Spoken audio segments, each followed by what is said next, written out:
How are y'all this evening? What's going on? What's up? Yes. Thank y'all for being here, man. I go by the name of Charlamagne the God. I do not. Since she doesn't. By the name of Lena Waithe. I was named for the great Lena Horne. We're here. You was named after Lena Horne for real? Yeah. Really? Yeah. Do tell. My mom was very pregnant with me, actually. And she's funny because for neither one of us, she didn't find out, my sister and I, whether we were girls or boys or not. She was like, I'll just get yellow clothes and see what happens.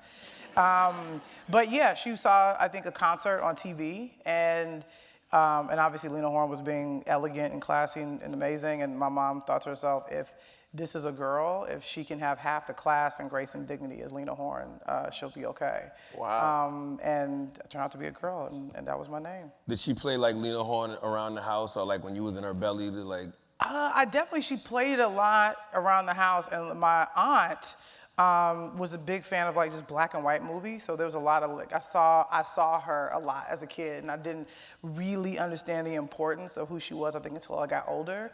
And then also I was obsessed with A Different World, and then they had a whole episode around her, and Jada Pinkett, obviously had my name when her character was named for her. It was amazing. And I remember when like Jada Pinkett came on A Different World like a cat on a hot tin roof. Like she was like, just landed like I'm Lena James. And her like shredded, overalls and her braids, and it was a big thing. Like that was a big moment for me and my family. Do you come from an artsy family? I do not. I don't, not really. Or maybe they were kind of artsy, but just kind of never pursued it. You know what I mean? I think the generations before us kind of had to like get a job. They were like, we need benefits. Y'all still got to get jobs. I know. But I think my mom, it was, we were just talking backstage, it's like, my mom was born into a segregated America. She was born in 1953. You know what I'm saying? And so I think there was this thing about, how she was raised, and look, my grandmother's from Arkansas, so it's just very much like, to be a good black person means you don't make white people feel uncomfortable. We don't subscribe to that anymore. White people want y'all to know that. I kind of broke that tradition, but I think there was this thing of like, you work hard, you get a house, you get a car, everything's cool, and then here I come, this 80s baby, wearing my, crisscross, attire, and wearing the, Afro puffs and rough and stuff, all that kind of stuff, and sort of didn't care, if the energy changed when I walked in the room, and I think my mom was kind of like had to kind of reconcile with that, and it was a journey. It was a journey because I was just like, I'm just gonna be me, and I want to write television, and that was a weird thing. They were like, what does that mean? And I was like, I don't know. I just want to make TV, and then I moved out to LA. But luckily, they always really supportive. They didn't get it, but they were like, okay, well at least you ain't doing drugs and getting pregnant, all that kind of stuff. Yeah. So they were like, all right, that's cool. And so I was just really grateful because they just thought it was like, kind of fun. Well, what sparked that dream? I was looking at, hold on, let me look at my notes real quick. Look at you, got your notes, you're official. The Guardian. You told The Guardian that when you come from a poor background, TV becomes what you dream about. Yeah. That's what sparked your TV dreams? Yeah, I mean, I think TV sort of taught me how to dream. I think I always say I grew up in a two-parent household, my mom and the television. True story. But and also, and look, and I grew up in my grandmother's house. It's that cliche. We lived with my grandma. It was all right. You watch all the soaps. All of it. Days of Our Lives. Come on, but my grandmother, she liked Columbo and Hunter, and she was that kind of person. And she also watched All in the Family and Jeffersons and Good Times. And so I would watch those shows, and I think I really had an appreciation very early on for classic television. And I remember, because I knew that the TV I was watching was old, I knew that. But I remember thinking, wow, like my grandmother and I are laughing at this joke that I was written about like 20 years ago, and it's still funny. Right. And I remember thinking, oh, I want to make TV that isn't just funny today, but it's funny 20 years from now. And so I just knew very early that I wanted my art to be timeless. But to be a writer is very specific, because most kids growing up in the hood, we want to be in front of the camera. Yeah. What made you want to write? I think I just really, I knew, because A Different World changed the course of my life. And I think it was something about these characters, like Whitley Gilbert was so specific, you know, her being the Southern belle and who majored in art history and, you know. How do we grow to love her bougie ass? I know, because that's what great writing does. It makes you love someone whose, you know, voice sounds like somebody's, you know, fingernails on a chalkboard, you know, and I think we grew to love her because we knew that all she wanted to do was be liked. She was trying so hard to be liked that everybody hated her. You know what I mean? And I think, and even the character of Dwayne, like, you know, him being an engineer and, you know, Patti LaBelle, him coming from a working class family and his, you know, his father being a bus driver and Freddie Brooks being, you know, an environmentalist before it was cool and, you know, Jaleesa being an older woman who came back to school, all that kind of stuff. So it's like, the thing I loved about it were these characters that I can still rattle off these things about them. And I knew, like, I knew that someone was creating that. Someone was creating these characters, and these amazing human beings were breathing life into these characters. And I'm really grateful because that was women really doing that show. It was Debbie Allen, it was Susan Fales Hill, it was Yvette Lee Bowser, Gina Prince Bythewood, who wrote and directed Love and Basketball, was a writer's apprentice on A Different World. That's where she met Reggie Bythewood, who went on, you know, who were on New York Undercover, and all things like that. Like, they were young Black people writing about what it meant to be young and Black, and it was just pumping into my living room, and it was a life jacket. I can tell you read all the credits at the end of the. I did. I was that person, man. I was that person. So now, I mean, to me, it's God's own favor that, you know, some little kid will be sitting in their living room and see Created by Lena Waithe at the end of it. All right. Absolutely. How many of y'all in here, y'all saw the screening of The Chi, right? What'd y'all think? Y'all liked it? Y'all fuck with it?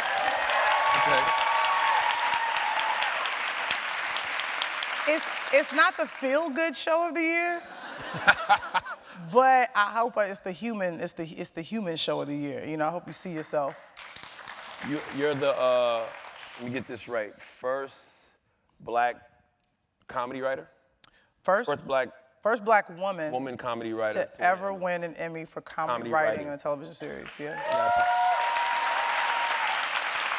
So the easiest thing to do would be to come out with another comedy. So why something as heavy as The Chi?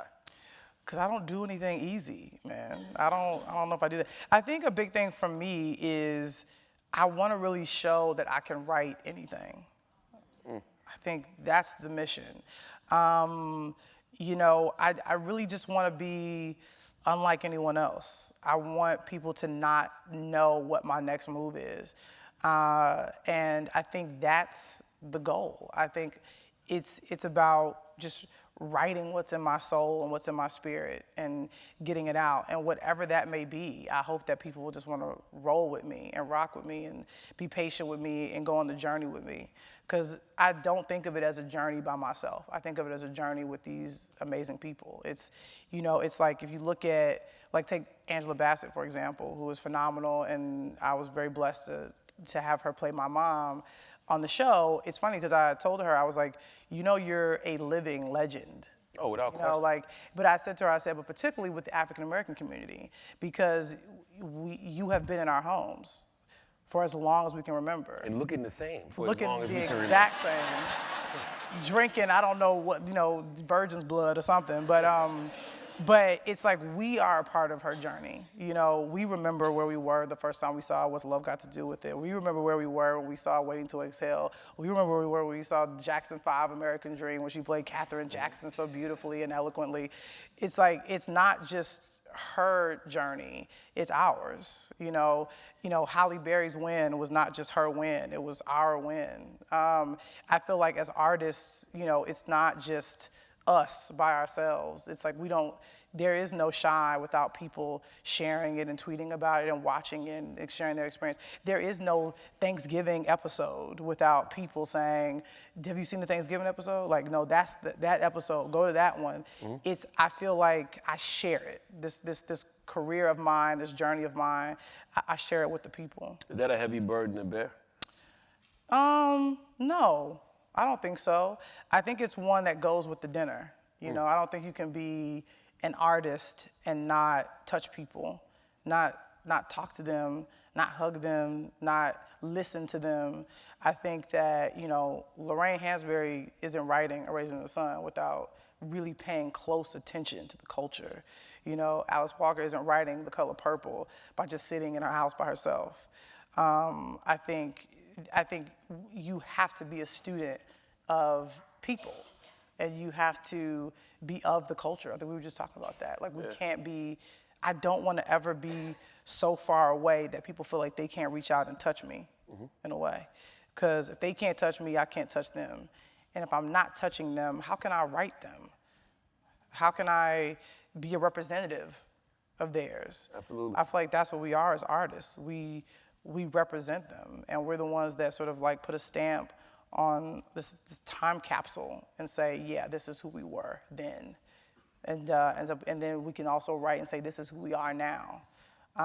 And that's a big responsibility. But because of that, I gotta listen to the people. I gotta have my ear to the ground. Intention is very important. Yeah.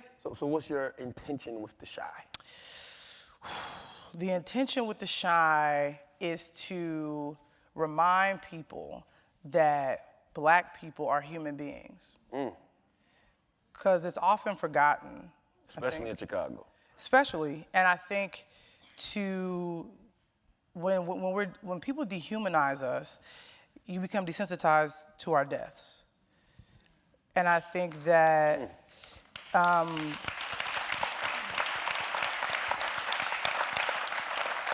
don't be afraid to give it up, okay? Just act like you're in church. You hear something you like?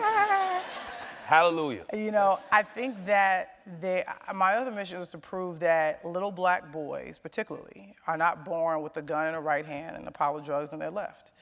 They're born. Systemic, Yeah, they're born with the same amount of hope and joy and aspiration as every other little kid. But I think, you know, the media sometimes there's this trickery. They can even trick us into believing that we are less than. And I think, for me, I've never been a believer of the thing of, oh, you have to show positive images of Black people. I think that's just as much as propaganda as showing only negative images. I think I just want to be as honest as possible. I want to be as truthful as possible. I want to paint Black people with the tiniest paintbrush that I can.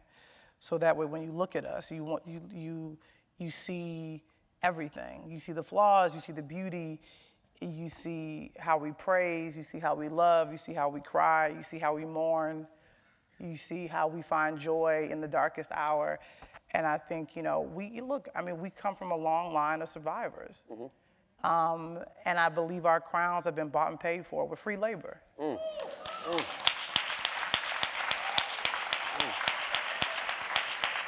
So I think, you know, it's like, we come from a people who survived the Middle Passage.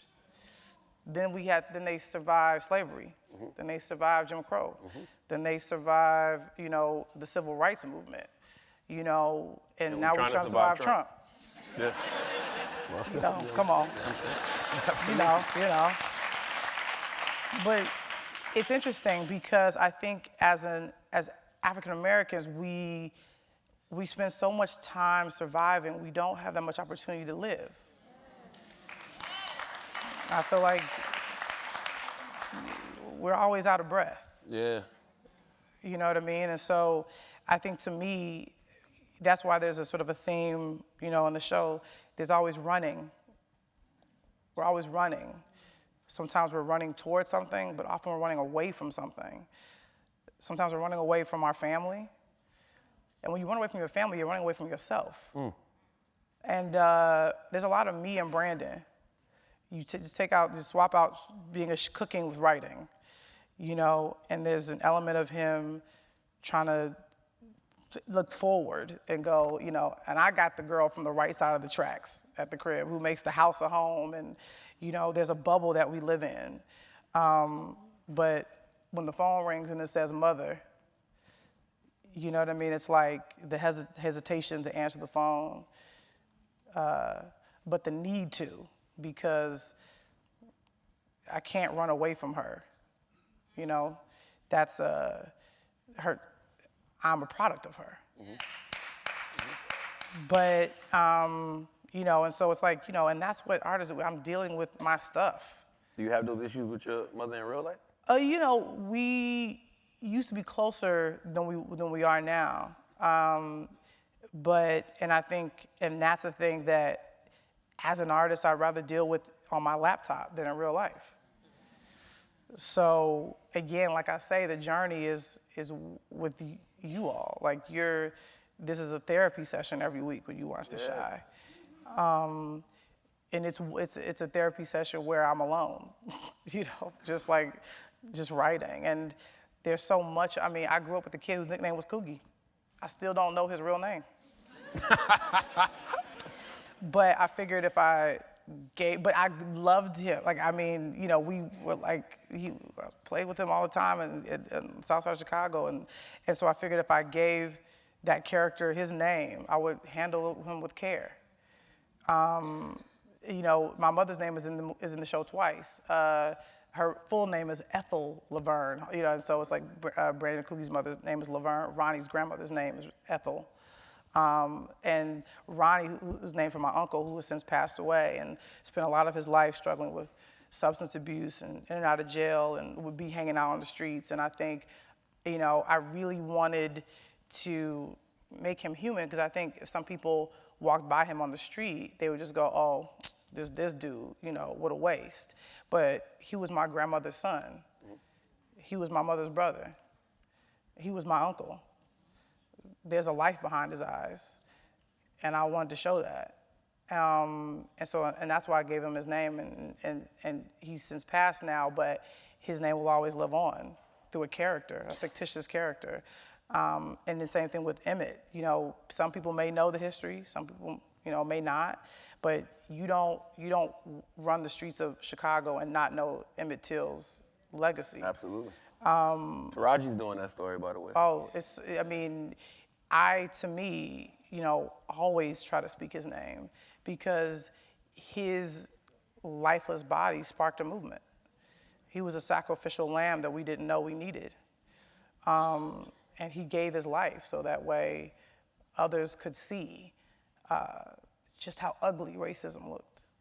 Do you think that when it comes to like the reality of places like Chicago, they don't want you to create that kind of art? Because like you said, if you don't know about it, then you kind of don't care about it. Or if they dehumanize it, you don't really care about the depths like that. So is it hard to get this kind of art made and like show this real aspect of the city? Look, it's not the most commercial thing I've ever written. You know, but, you know, and big ups to Justin Simeon, who's the creator of Dear White People and the genius behind it. He's my best friend. I send him everything first. You know, he's sort of the Baldwin to my Zora. You know, he's my brother, and I always have to send him stuff before I can send it out. And I sent it to him, and he told me, he's like, "This is the best thing you've ever written." He's like, "You have to get it out. You have to get it out into the world." And so, and I sent it out, and there was this immediate reaction. Even though people were like, "We don't know what to do with this, but we want to be a part of it. Like, this needs to happen." And so I was really grateful that it really touched people. But I think for me, it was just so important because so many foreigners have been trying to tell the story of Chicago. And Spike Lee. Nah, man, don't come at me. I okay. can't. Here's what I can't do. Here's what I can't do. I can't ever be disrespectful to my elders. Word. That's one. And that's what he is. And also, you know, look, people can say what they want about it. I try not to talk trash just because that's just not my personality. And also, I'm not going to come down to the man who made Do the Right Thing and Malcolm X and Crooklyn. I watch Do the Right Thing every day for an entire summer. Like, that's how much that script meant to me. You know what I mean? So at the end of the day, it's like I had to step up and say, all right, it's time for me to tell this story. With that said, do you feel the pressure to represent Chicago correctly? Because you don't want to exploit what's going on in Chicago. Absolutely. I mean, yeah, you definitely feel the pressure. I feel the pressure every time I sit down to write anything. But I feel it for like 5 minutes and I got to throw it away. Because then I can't work. You know, I got to be able to tell it my way. Because my way might not be everybody's way. Because somebody may go, I don't see myself in that, or that's not my experience. Okay, then go write your experience and I'll watch it. I'm not gonna always get everything right. That's not my job as an artist to be perfect. It's not. It's my job to be broken and to write through it. That's my job. So. That makes for great art, though. Absolutely. Absolutely. You know what I'm saying? It's like I have to be able to trip up. You know, I got to be able to make mistakes, but along the way, I hope that at least people feel something, because it's my blood and guts and spirit, you know, on the page, and that's all I can give. How do you think this show will change the perception of Chicago? I mean, I hope, you know, people have a better understanding of the people of Chicago, and know that we're just working class folk who are trying to make an honest living, who are trying to raise our kids, who are trying to go to church when we can, who are trying to do the right thing. And the truth is, there's a lot of crossroads in Chicago. And, you know, a lot of us stand in front of them and don't always know which way to go. And sometimes we go the wrong way. And then sometimes it's about us trying to find our way back. But it's also about every life being valid. Because I think there's this weird thing of, you know, particularly with the first, and I knew when I sat down to write it, I was like, I'm gonna start this with a dead black male body. I knew that was gonna be, you know, something you would see very quickly. Because, and I also wanted him to be in the Letterman jacket. You know, I wanted him to have, you know, clean kicks and look like, you know, he had a future. Yeah, like he wasn't a thug or gangbanger. Absolutely.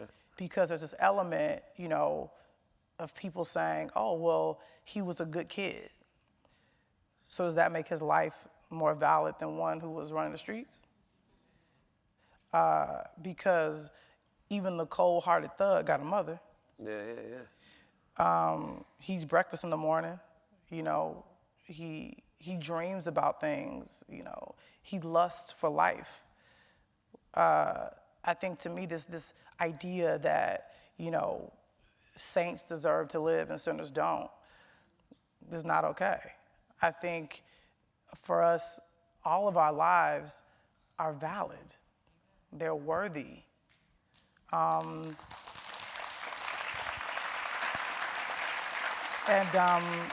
it's interesting. It's really interesting because my older sister, who lives, you know, she works in the restaurant industry. She has a kid. She's married. She actually just recently moved to Texas. There's this interesting thing that I think she and I both know, that, you know, people may not write about her when she's gone. But they'll write about me. But I'm made up of the same stuff that she is. But because I'm on a stage, or because the gift that God decided to give me was one that I could share with a lot of people, that there's this element of, you know, putting more of a bigger price tag on my existence. But I think her life is priceless. But because, you know, I can make some people some money or entertain people or sort of, you know, maybe bring a sense of joy, or there's an aspirational thing that people can look at and go, oh, I want to be that, or whatever the fame or whatever that means. It just always makes me think about what we as a society value. So I think to me, that's also something I always wrestle with characters. I try to write just human people and make people care about their lives. So that way they look at their lives and go, oh, but my life looks like theirs. Let me value my life as much as I value this fictitious character. And that's so weird because, like, you're an artist, but without those everyday people, you technically wouldn't exist. Absolutely. And it's hard getting people to believe that, I guess. Yeah. It's weird. I don't know. Yeah. Now, with so many issues to deal with, because, you know, you're black. Yes. You're a woman. Yeah, absolutely. You're a member of the LGBTQ community. That's right. I didn't forget the Q. Don't forget the T. Oh, the T. LGBTQ. Q. And you can throw in the IA, intersex, and Oh, see, asexual. I'm lost. I'm lost after that. I'm learning. Non-binary. All that. But how do you decide what messages to bring to your art when you're representing so many different sections? I try not to think about the messaging, you know? I don't like to tell people what to think. I hate preachy art. You know, I love to walk out of a movie and have one idea of what it is, and the next person says, oh, I thought it was about this, though. That's what great art is. I don't know. I did that with Bright the other day. That didn't seem like great art to me. Oh. I was just confused. Oh, Bright. But I think for me, I just want to paint a picture and let the people take away from it what they will. I'm infamous for that, because sometimes like execs will be like, but what are you trying to tell us in this scene? I'm like, you tell me. The characters are there. We present the issue, or you know, I want to give good humor. I want to give good drama. I want to give great dialogue. That's my job. Gotcha. How you interpret it is yours. Do you try to tackle everything at once, or you just like, you know what, I'm gonna focus on this for this episode, or maybe this for that episode? No, I don't know if it's that. I think for me, it's more character-based. Okay. So I'm always thinking about, like, I do a lot of character work, you know, and I sometimes journal as the characters. You know, I'll journal as Brandon and find out so many things about him that I could have never imagined, just like for pages and pages and pages. I'll journal as Jerica. I'll journal as little Papa. Like, what is Papa thinking about? You know, what's he wishing? What's he wanting? And the thing is, and I always try to find the two wants. There's a surface want and there's an emotional want. Every character has that. So say, for example, if a character's surface want is to be famous, okay, that's their surface want, got it. But their emotional want is to feel validated, it's to feel loved, to feel accepted. That's what they really want. It's not unlike life. So, you know, it's like, or if like say for a character, their surface want, they want to get out of their neighborhood. They want to escape. They want to leave home. The emotional one is they want to find a place where they belong, because it's not where they are at the moment. So that's where, and then what I do is then I create situations that make that want very complicated. And then it's about what are they willing to do to get that thing that they want, and just putting hurdles in front of them. And that's really what drama and all those things are. So, and then sometimes there's messaging in that sometimes, but the truth is I just really want to create interesting, flawed characters that are trying to get to the thing that they think they want. And then on that journey, they realize, oh, this is what I actually wanted. Did you have a vivid imagination growing up? Yeah, I did. And, but I also, like, you know, I lived at the movies. I was always there. I worked at Best Buy. I worked at Blockbuster. I was always around media of some sort. And I was always mimicking and like talking back to the television, or I would hear, you know, if Martin would say a line, I would say it back. You know, I was always thinking in television and characters and things like that. And then I started to create some of my own. How did that help you transcend the circumstances of Chicago? Because it's easy to get caught up in the street in Chicago. Yeah. I mean, I think for me, there just really was never, it just wasn't, I never was fascinated by it. Like, I never thought, oh, let me go over there. You know, I think I always felt, because here's the thing, in my house, we never had everything we wanted, but we never wanted for anything. You know, I think, and look, I had a single mother who couldn't always be home, and, you know, and I had the grandmother and I had the aunt. There was always people around who I saw who worked really hard and had sacrificed a lot. And like, who was I to throw that away? Who was I not to be appreciative of the two jobs my mom was working and the houses that my grandmother and aunt were cleaning? It's so interesting because I know that feeling, you know, that even Oprah was talking about the Globes, of like, to see, you know, and my aunt, like, I mean, she likes her own business, that's her business. She cleans houses, that's her job, and it's a beautiful thing. And I would see them come home, you know, and after having cleaned someone else's much larger and probably nicer house. So for me, there's always a pride in that. So for me, I wanted to be respectful of the family name. Did you ever wonder if they were happy doing what they were doing? I think that's the question I always fail to like ask my mother, she's been teaching for like 30 plus years. I'm like, I wonder if she's happy. Like, does that really bring her joy? Yeah. I think that's a part of the disconnect sometimes. I think because I sometimes think that when I'm... You wouldn't have your phone on in church. It's all good. I think, you know, there's a difference in the way someone walks through the world when they're living their dream versus thinking about it. And it's something, I don't know. And it sort of, it separates you in a weird way. You're not like everybody else. Because everybody, here's the truth. I think we're all passionate. We all have a thing that we love. We all have a thing that we would do for free, but it's about figuring out what that thing is you love and then figuring out how to get paid to do it. Yeah. Because no one was born without a gift.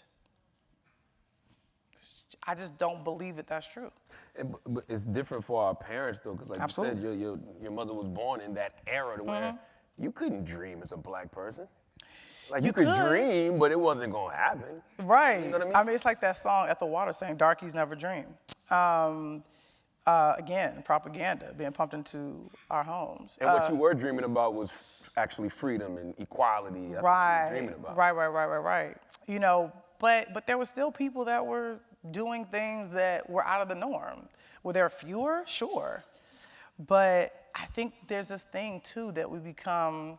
Because we have dreams. All of us have this thing that we like. Because if you sit and talk to somebody, but then also too, because there's a thing I'm kind of dealing with in this feature I'm writing, where the male character is saying, because this girl's saying like, well, what do you want? And he's like, I want to have, you know, a house with a mortgage I can afford, a car, a lovely wife, hyperallergenic dog, and just like able to kick my feet up on the weekends. And he says to her, like, what do you want? And she's like, I want people to write about me when I'm gone. And the question then becomes like, who is right? Is it okay for him to just want to have a normal life and to live and not be trying to always survive? But for her, she wants to bend the world. I think both can coexist. And again, that's the thing of me not telling you what to think. It's about which side are you on. Do you deal with a lot of psychological clutter? Because you're writing so many different things. You're writing the shot, you're talking about this feature. Like, do you deal with psychological clutter? Like, you have to get these ideas out? No, I mean, my mind is always running. I'm always thinking. But I think that just sort of is the torment of any writer. You know, I was reading about Virginia Woolf not too long ago, who was so tormented that she put bricks into her pockets and walked into a river and flowed down, you know what I mean? But her writing is so eloquent and so beautiful. But the voices in her head became too loud. So for me, you know, but even like Lorraine Hansberry, like smoked herself to death. I mean, to be that young and to die of lung cancer. I mean, obviously they didn't know, but I just always sometimes wonder, like, oh, I wish she could have lived longer. But I just imagine her in a small apartment, you know, having to get it out. What keeps you grounded then? What keeps you from experiencing those same fates? You know, I think my love, she does, you know, there's truly, yeah, I mean, I think that is the most humbling thing, is to have the honor of witnessing her life. And her witnessing mine, and, you know, me, it not being all about me. You know, even after a long day, I say, how can I support you? What do you need? Because if it's just me all the time, then it begins to be a little crazy. But also, too, I think watching, people always say to me, it's like, what do you like to do for fun? I watch movies and I watch television. I know that sounds crazy. Sound like work. I know, I mean, but it inspires me. Like, I look at something like Moonlight and go, oh man, like, well, isn't that glorious? Word. It reminds me that, you know, that there's still good in the world, that movie not only exists, but then goes down in history as one of the best pictures in the Academy. You know, it's phenomenal. And then, you know, like, but then to see Get Out, which, you know, tears me up and spins me around and makes me walk out and go, got it, okay, let me go back to the mat, you know, and then to see Atlanta, you know, and to be friendly, you know, with Donald, and Donald and I have these very, like, I mean, he like, whenever I talk to him, I'm just always sort of like, okay, just mind explosion. But, you know, and we have those conversations, and he's like, because Emmy weekend, there's like all these parties that you have to go to, and you're like literally having to dance with people you're in like competition with for the Emmy or whatever. But Donald and I never looked at it that way. You know, we were at a party and we were having a conversation, and he was just like, Lena, he's like, we have to keep going. He's like, and he's so brilliant. He's just like, I want you to try to do everything. Like, don't ever hesitate to fail, because if you do, I got a couch you can sleep on. And I said, you know, thank you. And I said, and vice versa. He's like, I'm always here. I said, I'm always here if you ever need anything. He said, that's what we have to be. We have to keep pushing and shoving each other to be our best, because the people deserve it. They need it. Are you enjoying the moment? I do. Have you stopped to even think about it? Because it seems like you're just jumping from project to project. I know. I think I do. I think to me, you know, like Emmy night, which was, you know, unforgettable, you know, to be a Black queer girl from the South Side of Chicago, to be standing on a stage and to have all these people in front of me, like standing up and clapping, was a moment that, you know, that God had destined. Mm-hmm. I believe that my steps were ordered. And so for me, I genuinely took a breath to take it in. Because that is something that I can't take credit for, really. Those ancestors were working. Yeah, and when stuff like that happens and you win for what you won for, it makes you always want to live your truth. Absolutely, absolutely. And it's unfortunate because I know that there's more of us in the industry, but are still fearful of being honest about who they are, because the numbers don't add up, you know? I mean, they never will.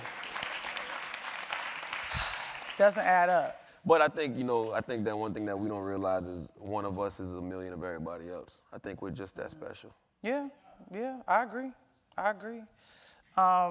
You know, I feel like I want to lead by example. I think it's imperative that I be, because here's the deal, to be born Black, gay, and female is not a revolutionary act. To be out, to be a feminist, to be unapologetically Black, that you can give me credit for. So indeed. It kind of becomes that, though. It kind of becomes a revolutionary act based off the way the system is set up. Because it's kind of, the system is designed for that to fail. Right, yeah, and you're taught, like, you know, that you're othered, you know, and I'm very aware of how othered I am. Here come the questions. Oh, what's that mean? Does it mean it's time for the Q&A part of the show? Okay. Just making sure. I know, I'll finish this up, but I feel like, you know, I'm sort of told that there's something wrong with my otherness. And what I wanted to do was to say, my otherness is the reason why I was on that Emmy stage. Damn right. And I just hope to inspire, particularly people of color in the industry, to come out wherever you are, because If you're afraid to be black right now, something wrong with you. no, I'm talking about being openly gay. Oh, gay, that too. Yeah, that too. Yeah. And black. That's like my thing, because I'm just like, people were like, oh, thank you for living your truth. It's so crazy. I was at the Globes and I'm a proud member of Time's Up, you know what I'm saying? Like that organization to really, really be a part of the change. But I'm telling you, like these women, they're like, you're so powerful, like this is so great. And I received that and I'm just like, I just wish there were more of us. Yeah. That were proud to be themselves. And not more concerned with making white people feel comfortable. There you go. God damn it. I know you don't have that issue. Hey, man, I live to make white people uncomfortable. I'm sorry. Me too. Now, this is the Q&A part Let's of the do show. it. These are questions from the audience. Y'all. You were at the Golden Globe Sunday. What Yes. was it like to be in that room when Oprah made that speech? Oh my gosh. It was phenomenal. I mean, they cut to me too, I heard. Listening intently. Face light beat. You know what? It was, I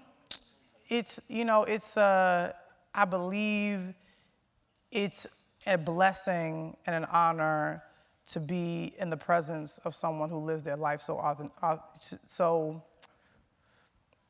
authentically, but also so fully. I was like to refer to Oprah as God's one of his favorite children. Oh, I call her God's only begotten daughter. Yes. She smells like heaven. No, I mean, I think she just is a reminder that there's no such thing as impossible. And for me, being from Chicago and watching her on TV every day, she was a little bottle of hope. That's what she represents. Yeah. And to come from where she comes from and to stand in the world the way she stands, I mean, how can you not believe there isn't a God? I mean, that's Yeah. it's phenomenal. But honestly, to be in that room, it was, I mean, she was preaching to us. She spoke to us. Yeah, I was mad the collection plate didn't start going around. Okay. Like that sermon was just that good. She was phenomenal, and I just felt honored to be in her presence. And it felt honored. And I, it was not lost on me, what she was talking about, about seeing Sidney Poitier, on the stage, and I could relate. I remember distinctively watching Halle Berry win. I was in high school, and tears flowed down my face because I looked at her and said, it is possible. Yeah. I can still rattle off like tonight, this moment is for every faceless woman of color whose this door has now been opened. This moment for Lena Horne and Felicia Rashad. And all this. It's like, it's fun. It was an amazing moment, you know what I mean? And I just think that, for people who say, oh, well, it's just awards and this and that, it's like, no, like, we deserve to see ourselves there. Hell yeah. And it gives you that audacity of hope that President Barack Obama talked about. Absolutely. So and she's absolutely right. Like for the little girls that see her, they will then see themselves in her. And I think that's extremely important. What did Oprah say to you? It's not one of the questions, I'm just asking. When she saw you, like, what did she say to you? Well, I actually didn't get a chance to talk to her. I spoke to Gail, I spoke to Ava, who's my dog, but I saw Oprah at the Independent Spirit Awards a few years back when she was there for Selma, we were there for Dear White People, and she was so kind, and she told me and Justin, I watched your film on the plane on the way to Africa.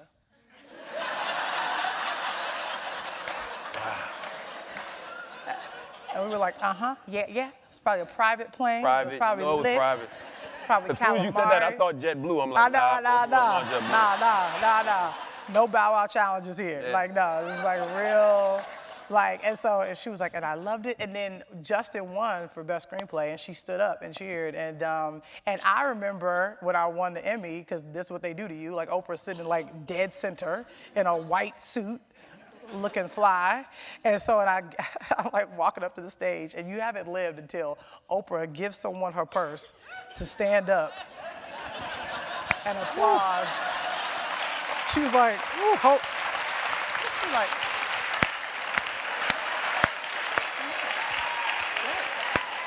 first black? She's like, first black woman? I was like, Oprah, you can't, if you heard people reference her when they're on stage, she's right there. And I was like, really, producers? Really? You got the countdown here, Oprah's there, Nicole Kidman is like getting there, other girls getting emotional. I was like, okay, let me make this speech, man. Let me make this a moment. No, it kills me. It kills me when people win awards, but then they shout out Oprah as if she needs a shout. Okay, but she's right there. She's in your eyesight, man. They put her right in your eye line. I haven't met Oprah yet. I'm getting close. Oh, you will. You will. Now, what kind of impact would you like the show to have on viewers to promote change in Chicago? I kind of asked you that earlier. Well, no, I mean, I think what I hope it does for people in Chicago, and again, I don't like to tell people what to do, but for people who are in Chicago and they see it, I hope they see how beautiful they are. You know, I want them to see the beauty in their flaws and remember that they have a choice in the matter. Because I think sometimes we do feel like we don't. I think sometimes we feel like, well, I gotta do this. Mm-hmm. Or this person got my brother, so I gotta go get them. And look, they may wrestle with the decision, but I want them to know that sometimes the thing you think may make you feel good could kind of deter your life forever. And to just know, you know, just to remember that, you know, we are descendants of kings and queens. Wow. And we live in a society that likes to make us feel like we're peasants. And I just want to remind us that, you know, remember who we are. Yes, man. Jesus Christ. Okay, besides TV writers, which scribes from other disciplines have had the biggest impact on your life? Authors, poets, etc. Oh, wow. Langston Hughes is huge. I have his words on my arm. What you got? It says, I too am America. And another great quote, I don't want to mess it up, is like, if you are silent about your pain, they will kill you and say you enjoyed it. I believe that was Zora. It's a really powerful quote, and it's one I think I'm gonna get tattooed as well, just as a reminder. To be loud. To never be silent about my pain. And I'm not silent about it. I write it all the time. I write it into everything. But yeah, and Lorraine Hansberry, for sure. You know, I think, you know, Raising the Sun is so important. You know, the fact that it was about this black family in Chicago. There's a character named Lena in that as well. You know, and just that it was such a beautiful portrait of black America. And just how all these different opinions and ideas and thoughts in one house and one family, and one decision to make. It's phenomenal. And it's still, you can still put it on now, and it's still palpable. It's still honest, it's still human, it's still relevant in a way. I mean, in a way, it's almost dealing with gentrification. I mean, it's truly the root of it. And what home is to us, what it means, what the definition of it is. What is home to you? Home is wherever my love is. So indeed. Okay, why weren't there any female lead characters in the show? I think for me, I really wanted to do something a little different. I always lead with women first. That's the thing because I like writing black women. I do so in Thanksgiving. I mean, Aziz is the only male character in the entire episode. And I think, but I felt a responsibility to black men to really, I think the target is a little bit bigger on their backs. And I felt like there's this element, they're easy to to look at as prey. And I kind of really wanted to tell the story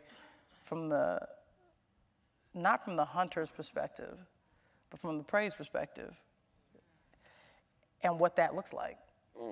And I really wanted to humanize them. Now that being said, I don't think there is a lead character in the show. I think all the characters are important. It's a multi-protagonist story. Jason Mitchell's a beast, though. Jason is a beast. Jason's a beast. Make no mistake. Yeah. Jason goes in. I like to call him the Black Tom Hanks. He's an everyman, you know what I mean? But Yeah. I think to me, you know, the women, and I think what I really wanted to do was treat the women just as, Black women in the show just as they are, the backbone of our society. So every Black male in the show has a Black female backbone in a way. Some of them have multiple. You know, for Kevin, you know, it's Keisha in a way, but also another woman in his life is Andrea.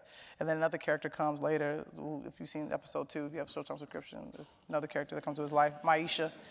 But then also his mother as well, who you meet in episode 2. And for Emmett, he's a lot of women in his life. Most important, most significant is his mother. Keisha is a woman in his life, and obviously Tiffany, the mother of his 3rd child.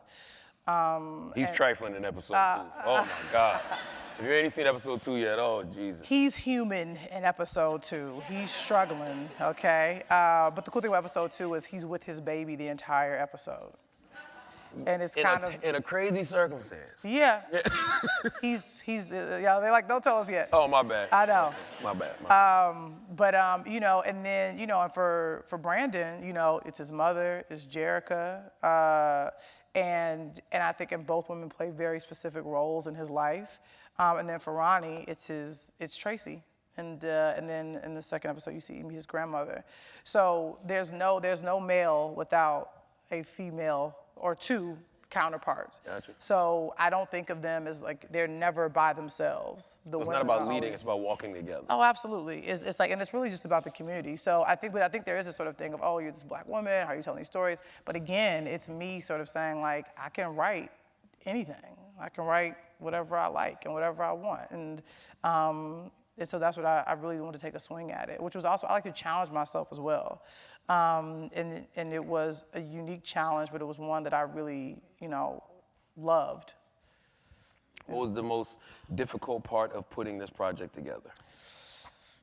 Convincing folks that it deserved to be on television. Because I think there was this lack of understanding of our humanness, truly. Because I think there's this thing, there's these roles that we've gotten used to seeing Black people in. Drug kingpin, rapper, singer, basketball player. Things that make people feel safe, secure. Like, oh, that's the role that you're in. And I was like, well, Brandon's gonna be a chef with a dream of opening his own restaurant. Which isn't far-fetched. Black people can cook. True. Yeah. But he's cooking hipster food. Yeah.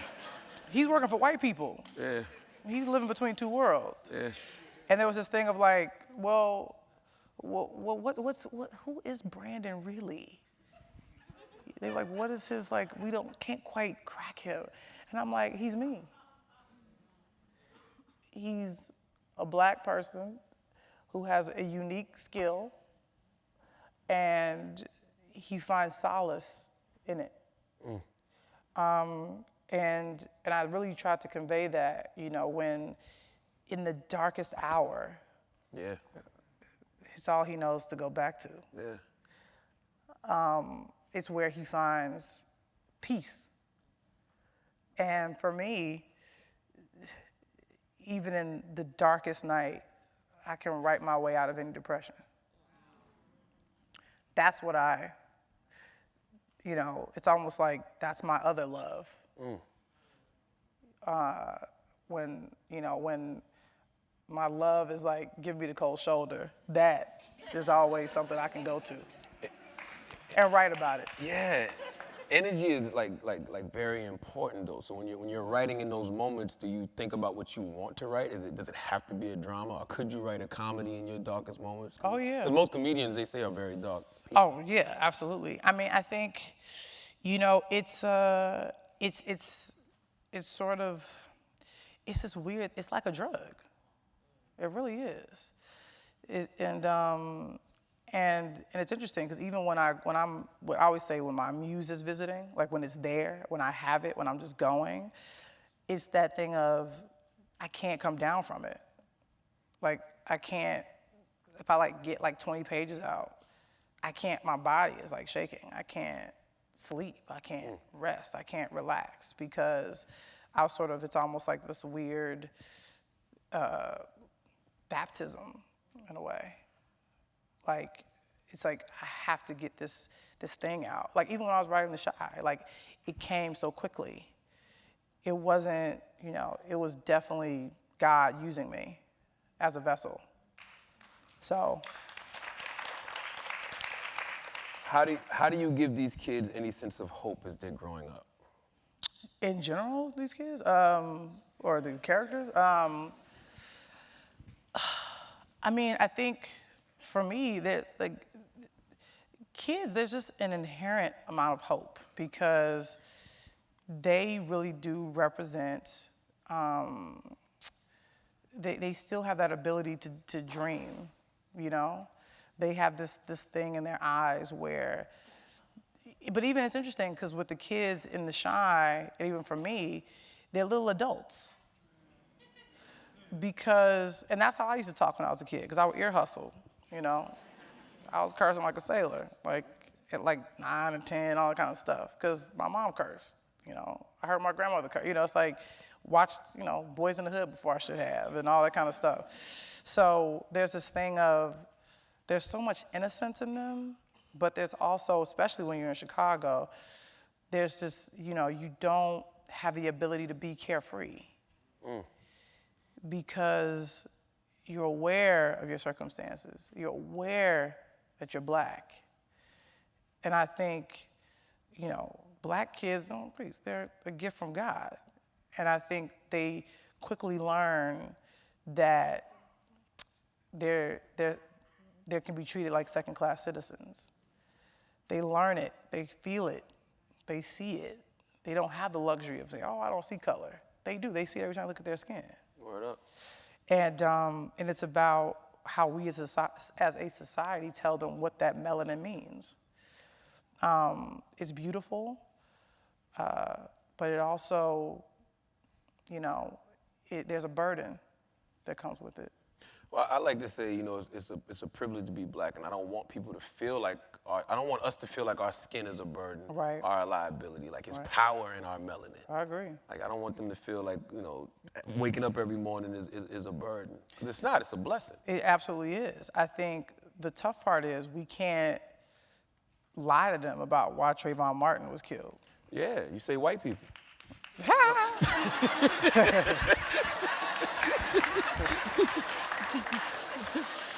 No. True. No, well, Jesus Christ. Not all. Not all. Now, this is the last question. All right, make it good. You are so accomplished as a writer and speak so eloquently about that journey. How does acting fit into your journey, and does it play a role in your future plans? You know, it's so interesting because acting was never a part of my master plan. I can't take credit for that. I got to give that to God as well.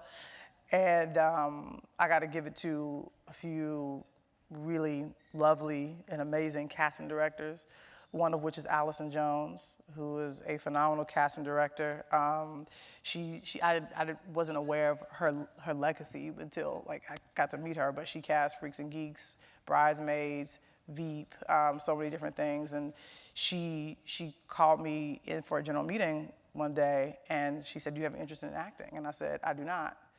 And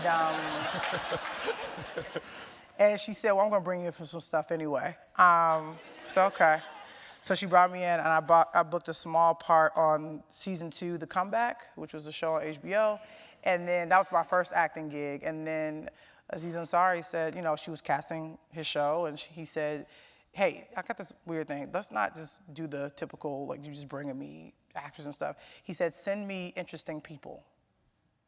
Just want to talk to interesting people, and then we'll go from there. And again, by the grace of God, she said, then you should meet Lena Waithe. Went to his house, walked by his Tesla, into his home, pulled my situation up around the corner. But we cool, good now though, we good now. But anyway, I went in and I had a conversation with him, and I was myself unapologetically. And they initially wanted the character to be, you know, some girl could possibly be a potential love interest for Dev, and they were like, we want the character to be you, because you're interesting. And we're gonna rewrite all the scripts that we've written for the character, and we want you to sort of look like you and talk like you and walk like you. And yeah, they're like, will you come to New York and come play with us for a couple months? And I did, and it changed my life. And then one day I got a call after season 1 had been out. I think we were about to shoot season 2. But I got a call, this crazy call from my agent at the time that said, hey, there's an audition for a Steven Spielberg film. They want you to come in. And I thought, well, this is ridiculous, but sure, I'll go in. And the casting directors are Ellen Lewis, the famed Ellen Lewis, who, if you Google her, she's cast everything from like Forrest Gump to all the kind of the crazy stuff. And then Leslie Feldman, who's also helping casting the film as well. They brought me in. I read it, like, you know, just sort of put my sauce on it. They called me back in again, and then I got a call that said Steven Spielberg would like for you to be in Ready Player One. Wow. So that movie comes out. I went to London, did that. You know, I mean, Steven's got a good reputation with black women when he puts them in their movies. They tend to go on to be Oprah Winfrey and Whoopi Goldberg and all those good things. And it was just, you know, it was a call that really changed my life. And then I went to London for 4 months and did that, and got to work with him and spend a lot of time with him and watch him be the genius that he is. And that movie comes out at the end of March. So I can't say that I won't. And also too, I'm in season 2 of Dear White People, because Justin just sort of likes to have me around, I think. But I think the act, I always refer to it as the acting thing, which is hilarious. But it's something that I genuinely enjoyed. I think it goes back to me being a kid in Southside Chicago, just mimicking and repeating things when I was watching television. And I enjoy the play of it. I enjoy coming to set as an actor and not as a writer and not as a producer, but to be there to have fun and hit my mark and, you know, play with other actors. And I've always had a great appreciation for actors, because as a writer, I can't do my job without them.